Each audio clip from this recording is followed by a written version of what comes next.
नमस्ते, twin world में आपका स्वागत है। सुमित्रा ऊपर अपने कमरे में कपड़े इस्त्री कर रही होती है, तभी उससे सब्जी वाले की आवाज आती है। सुमित्रा अपनी बहू आरती को आवाज देती है। आरती बहू, मैं कपड़े प्रेस कर रही हूँ, गली में सब्जी वाला आया है, जाकर सब्जी ले ले। माँ जी, मैंने अभी अभी नेल पेंट लगाई है, मेरी नेल पेंट खराब हो जाएगी, आप ही जाकर ले लो ना। और वैसे भी घर में सब्जी रखी तो है, नहीं भी लेंगे तो क्या हो जाएगा। बहू एक नंबर की कामचोर और आलसी औरत है तू। काम के नाम पर 100 बहाने होते हैं तेरे पास। तुझसे अपने बेटे की शादी करवाने से अच्छा होता मैं किसी गांव की गवार लड़की को अपनी बहू बना लाती, कम से कम वो घर तो संभालती। सुमित्रा अपनी बहू को सुनाकर प्रेस बंद करके नीचे सब्जी लेने जाती है, तो वहीं गांव में सुमन शाम के वक्त अपने पिता के साथ खेत से कुछ सब्जियां तोड़ रही होती है। पापा, एक बार इस तोरी को सूंघकर देखो, क्या खुशबू आ रही है। आज तो मैं घर जाकर इसी की सब्जी बनाऊंगी। अरे बेटा, अभी मंडी में तोरी का बहुत डिमांड है, तो कोई दूसरी सब्जी बना लेना, ये तेरी माँ कल बेच देगी। पापा, जो सब्जियां उगाता है क्या वो अपनी सब्जी खा नहीं सकता? आज मैं इसी की सब्जी बनाऊंगी। अब घर जाकर सुमन सभी के लिए तोरई की सब्जी बनाती है। क्या स्वाद है खाने में। मेरी बेटी जिस घर में जाएगी उस घर को खुशियों से भर देगी। सोनिया जी, आप कह रहे थे कि आपने हमारी सुमन की फोटो भेजी है। शहर में आपको क्या लगता है, लड़के वाले पसंद करेंगे? यह सब तो भगवान के हाथों में है आशा। अपनी शादी की बात सुनकर सुमन बिल्कुल चुप हो जाती है और इसी तरह 2 दिन बीत जाते हैं और एक दिन सुमित्रा के घर में पंडित कुछ लड़कियों की फोटो लेकर आते हैं।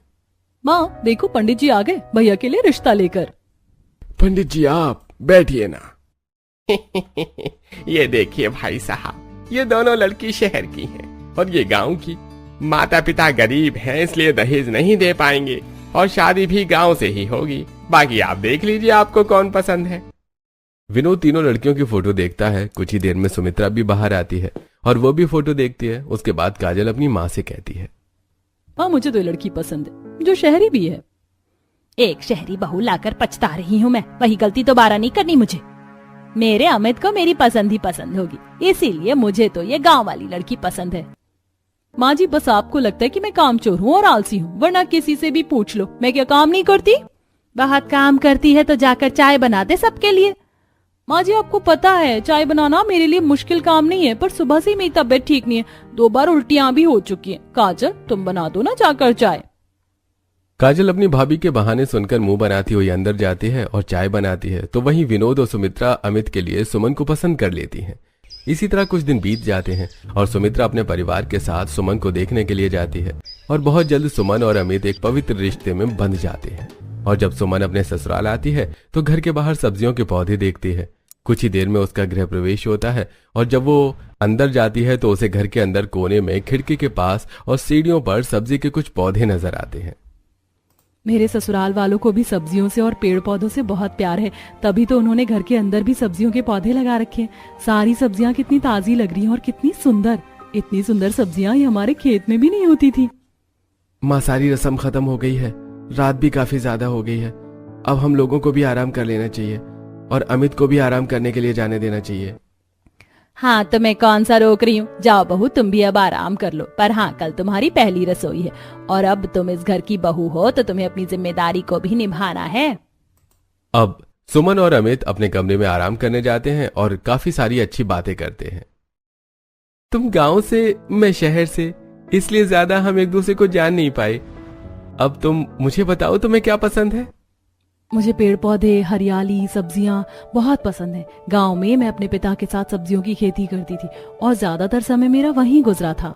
इस तरह सुमन और अमित काफी देर तक बातें करते हैं और सो जाते हैं। अगली सुबह सुमन जल्दी उठती है और रसोई में जाती है और जब वो फिर से सब्जी निकालती है तो वो देखती है कि कुछ सब्जियां गल चुकी हैं और कुछ खराब हो चुकी हैं। मैंने सोचा था पालक पनीर आलू मेथी की सब्जी बना लूं, पर ये तो गल चुकी हैं और ये भिंडी भी गली हुई है। सब्जियों को देखकर सुमन परेशान हो रही होती है कि तभी सुमित्रा अपनी बहू और बेटी के साथ आती है। बहू, तूने अभी तक खाना बनाना शुरू नहीं किया, तो सब्जियों को ही निहारती जा रही है। माँ जी, ये सब्जियां तो खराब हैं, बिल्कुल भी ताजी और फ्रेश नहीं लग रही, समझ नहीं आ रहा कैसे बनाऊं। बस इतनी सी बात बहू, जो सब्जी खराब है उन्हें फेंक दो और जितनी साफ सब्जी है उसका बना लो। और ये तेरी जेठानी है, कोई भी मदद की जरूरत हो तो इसे बस आवाज लगाना, पर ये आएगी नहीं क्योंकि मदद के लिए तो तेरी ननद ही आएगी। माँ जी, कुछ भी। सुमित्रा की बातें और आरती का बना हुआ मुंह देखकर सब हंस पड़ते हैं। कुछ ही देर में अब सुमन सभी के लिए दाल मखनी, पालक, पनीर, मिक्स वेज, भरवा भिंडी, चावल, पुलाव, खीर और रोटी बनाती है, जिसे खाकर सब सुमन की काफी तारीफ करते हैं। बहू, जैसा सुना था तुम्हारे बारे में, तुम उससे भी ज्यादा गुणी हो, मजा ही आ गया। सीख लो आरती कुछ अपनी देवरानी से, इसे कहते हैं पहली रसोई का खाना। सच में भाभी, आज तो खाना खाकर मजा ही आ गया। घर वालों की बात सुनकर सुमन को काफी अच्छा लगता है और इसी तरह कुछ दिन बीत जाते हैं और घर के सारे काम खत्म करने के बाद सुमन पूरे दिन कमरे में बैठी बोर होती है, जिस वजह से वो अपने कमरे से बाहर निकलकर घर के बाहर एक सब्जी के पौधे के पास बैठ जाती है। शहर में तो बिल्कुल काम नहीं होता। यहाँ तो मैं 9 बजे तक सारा काम निपटा लेती हूँ, पर मुझे ये समझ नहीं आता, मेरे प्यारे बैगन, कोई तुम्हारा ख्याल नहीं रखता, फिर भी तुम इतने अच्छे और चमकदार हो। सुमन पौधे से बात करते हुए अब उसे छूती है और तब उसे पता चलता है कि उसके ससुराल वालों ने घर में जितनी भी सब्जियों के गमले में पौधे रखे हैं वो सब नकली हैं। ये क्या? ये सब तो नकली हैं, पर देखने में कितने असली लग रहे थे। मुझे तो समझ ही नहीं आ रहा, जब इन लोगों को घर में हरियाली करने का शौक है और पेड़ पौधे रखने का शौक है, तो नकली के बदले ये लोग असली क्यों नहीं रखते? नकली सब्जियों के पौधे घर में लगा देख सुमन सोच में पड़ जाती है और रात को जब अमित घर आता है तो इस बारे में बात करती है। अमित जी, जब घर में सभी को पेड़ पौधे पसंद हैं, तो हम नकली क्यों लगा रखे हैं? सुमन, घर में ऐसा कोई नहीं जो पौधों का ख्याल रख सके, और ये सारे आर्टिफिशियल पौधे देखने में भी सुंदर लगते हैं और इनमें मेहनत भी नहीं करनी पड़ती। अगर मैं असली के पौधे लगा लूं और मैं उनका ख्याल रखूं तो किसी को कोई परेशानी तो नहीं होगी ना? वैसे भी मुझे पेड़ पौधे सब्जियां उगाना बहुत पसंद है। हाँ सुमन, क्यों नहीं। अगर तुम्हें सब्जियां उगाना, उनकी देखभाल करना, उनके साथ समय बिताना इतना ही पसंद है तो मैं कल ही कुछ पौधे और गमला लेकर आ जाऊंगा। अमित की बात सुनकर सुमन काफी खुश हो जाती है और अगले दिन गली में सब्जी बेचने वाला आता है और जब सुमित्रा सब्जी लेने के लिए बाहर आती है तो इस बार सुमन भी उसके साथ होती है। माँ जी, गोभी तो बड़ी ही ताजी लग रही है, आप गोभी ले लीजिए ना। भैया 1 किलो गोभी, शिमला मिर्च और गाजर कर दो। आरती बहू, अंदर से जरा पैसे तो लेकर आना। माँ जी, मैं कुछ काम कर रही हूँ, सुमन को बोलो, वो आकर ले जाएगी। इससे तो किसी भी तरह की कोई उम्मीद रखना ही बेकार है।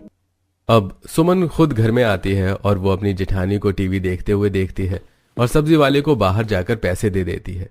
कुछ ही देर में अमित भी कुछ गमले, मिट्टी और पौधे लेकर आता है, जिन्हें सुमन घर के बाहर खिड़की के पास लगा देती है।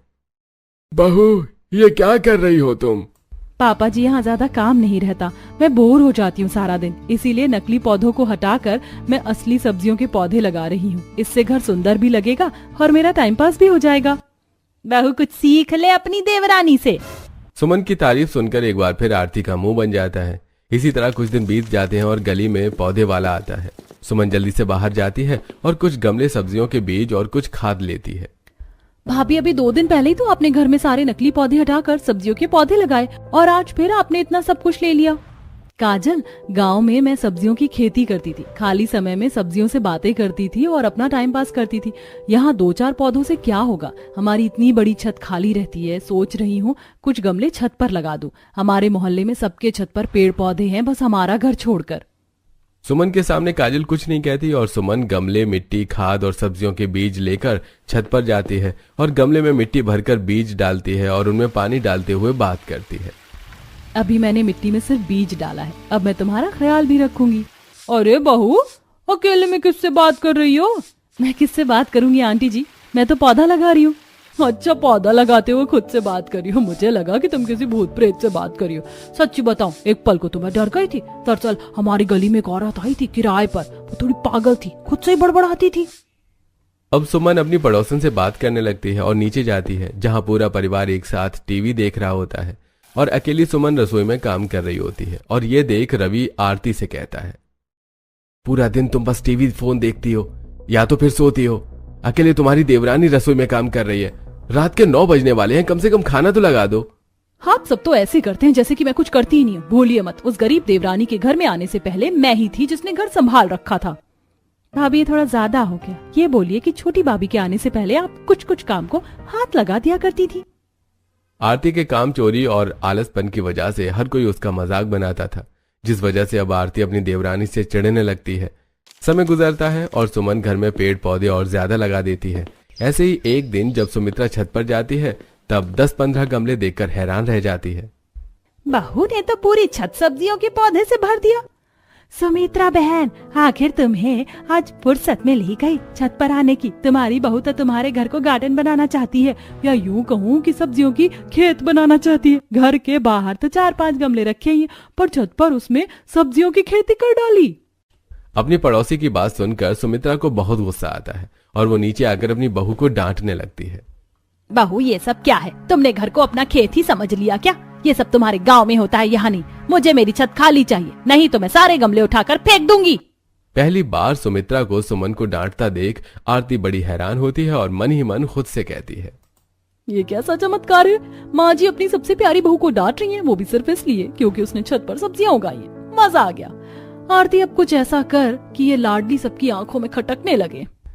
जहां सुमन को डांट खाता देखकर आरती को अच्छा लगता है, तो वहीं सुमन सारा काम खत्म करके छत पर जाती है और पहले छत की सफाई करती है और फिर पेड़ पौधों में खाद केमिकल डालकर उसमें पानी देते हुए उनसे बातें करती है।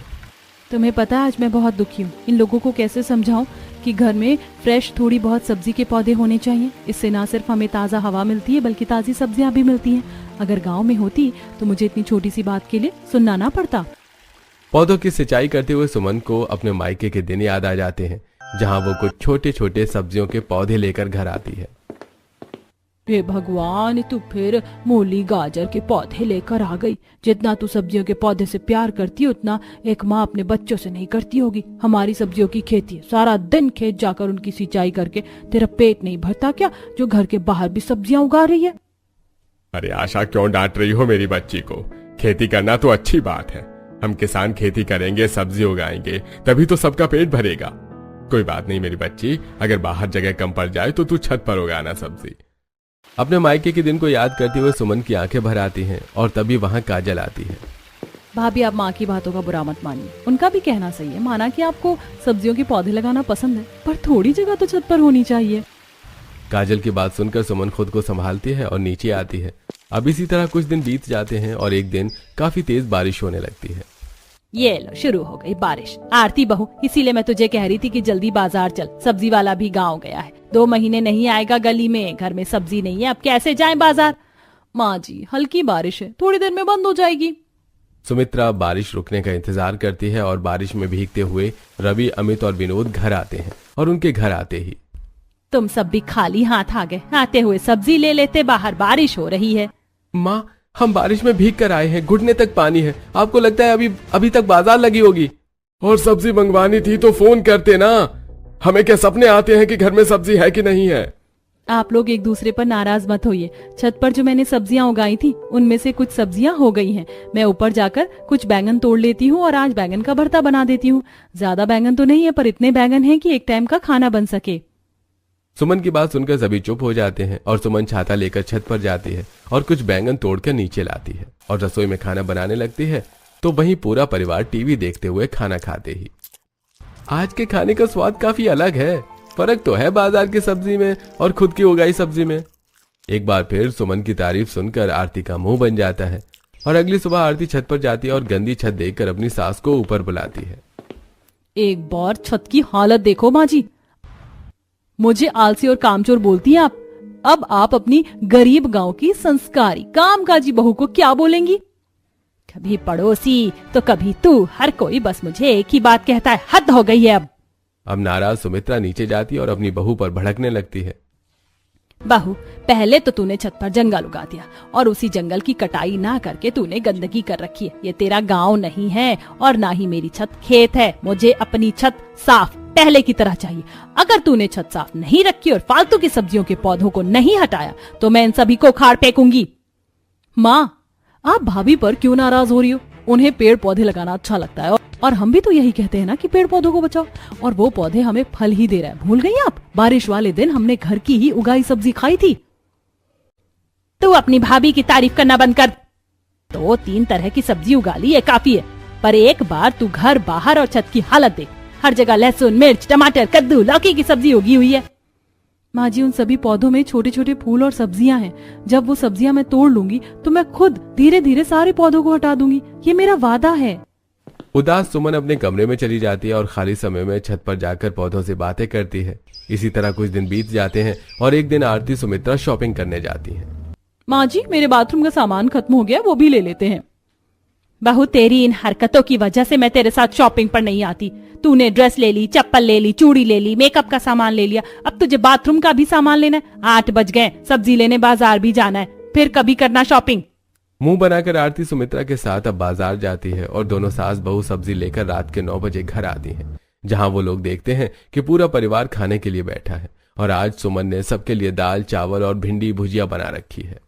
बहू, घर में तो सब्जी ही नहीं थी, मैं अब आई हूँ सब्जी लेकर, फिर तूने ये भुजिया कैसे बना लिया? वो माँ जी, मैंने छत पर सब्जी उगा रखी थी, काफी सारी भिंडी हो गई थी तो सोचा आज दाल चावल और भिंडी बना लूं और भिंडी का पौधा हटा दूं। सुमन की बात सुनकर सुमित्रा कुछ नहीं बोल पाती। इसी तरह समय गुजरता है और एक दिन सुमित्रा की काफी ज्यादा तबीयत खराब हो जाती है।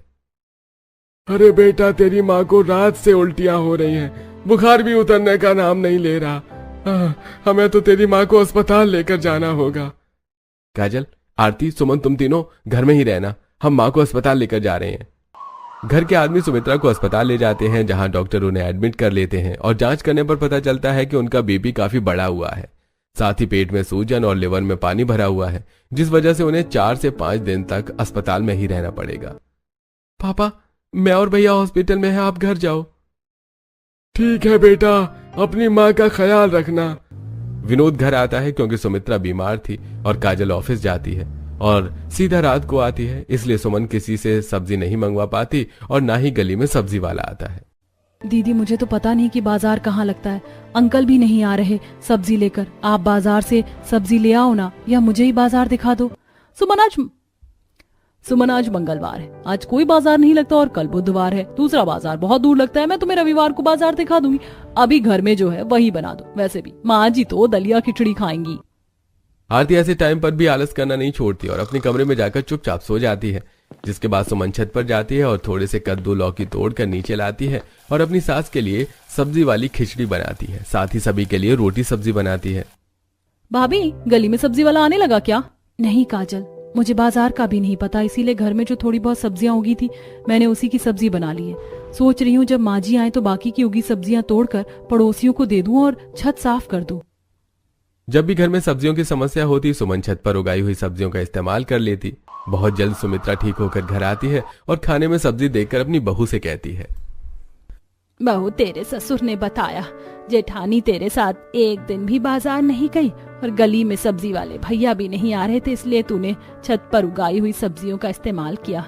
मैं जिन सब्जियों से परेशान थी और तुझे जिन सब्जियों को हटाने के लिए कह रही थी, देख आज मुसीबत पड़ने पर घर की उगी हुई सब्जियां ही काम आई, इसलिए तुझे अब उन सब्जियों को हटाने की जरूरत नहीं है। सच माँ जी, आप बहुत अच्छी हैं। अपनी सास की बात सुनकर सुमन काफी खुश होती है और अगले दिन सुमन अपनी सास के साथ छत पर जाती है, जहां वो देखती है कि कुछ बैंगन और कद्दू पक रहे हैं, इसलिए सुमित्रा उन सब्जियों को तोड़कर अपने पड़ोसियों को देने के लिए जाती है। सुमित्रा बहन, तुम सब्जी लेकर हमारे घर आई हो, तुम्हारी बहू में कोई कमी है क्या? इसीलिए तुम सब्जियों के पौधे हटा रही हो। खबरदार, मेरी बहू के बारे में कुछ उल्टा सीधा कहा तो हमारे छत पर काफी सब्जी हो गई, बर्बाद हो, इसीलिए तुम्हें देने के लिए आ गई। और मेरी बहू ने छत पर सब्जियां उगाकर बहुत अच्छा काम किया है, समझी? कुछ भी बोलती है इस मोहल्ले की औरतें।